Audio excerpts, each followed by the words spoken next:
Bismillahirrohmanirrohim, sebelum menyimak videonya jangan lupa like dan subscribe supaya channelnya semakin berkembang.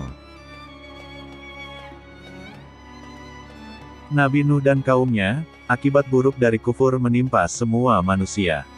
Diriwayatkan dari Aisyah, bahwasanya Rasulullah Shallallahu Alaihi Wasallam bersabda, yang artinya, sekiranya Allah berkenan mengasihi seseorang dari kaum Nabi Nuh, tentu Allah akan mengasihi seorang bayi. Rasulullah Shallallahu Alaihi Wasallam bersabda, yang artinya, Nabi Nuh tinggal bersama kaumnya selama 950 tahun untuk berdakwah kepada mereka. Pada akhir kehidupannya, beliau menanam sebuah pohon sehingga pohon itu tumbuh besar. Kemudian, Nabi Nuh menebangnya dan menjadikan kayu-kayunya sebagai papan perahu. Ketika kaum Nuh lewat di hadapannya, mereka bertanya perihal kayu tersebut. Lantas Nabi Nuh menjawab, akan aku gunakan untuk membuat perahu. Mereka pun mengejek Nabi Nuh, sambil berkata, apa kamu akan merakit membuat perahu di daratan seperti ini? Nabi Nuh hanya menjawab, kelak kalian akan mengetahuinya.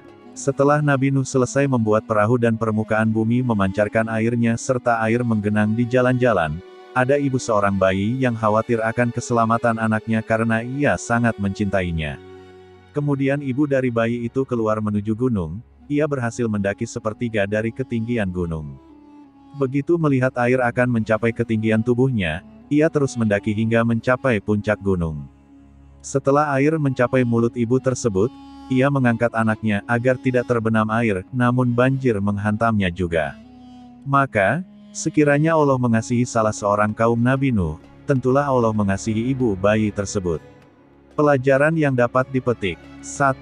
Nabi Nuh alaihi salam termasuk orang yang memakmurkan bumi.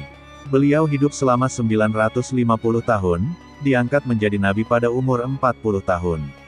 Sepanjang usianya yang 950 tahun itu, beliau habiskan untuk berdakwah. Kemudian beliau masih hidup lagi setelah kejadian angin topan. 2. Nabi Nuh adalah orang yang pertama kali membuat kapal laut. 3. Disyariatkannya untuk bekerja apa saja asal halal, tanpa mengesampingkan tawakal kepada Allah.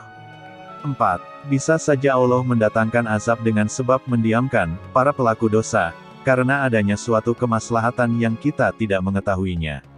5. Menerangkan akibat buruk dari sifat kufur dan ingkar, yakni dapat menyebabkan turunnya azab di dunia sebelum azab akhirat diberikan. 6.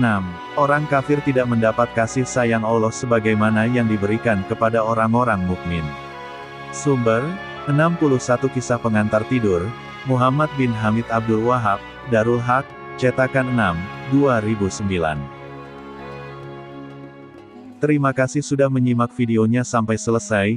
Jangan lupa like dan subscribe channel Aladin Pas untuk menyimak kisah-kisah muslim lainnya.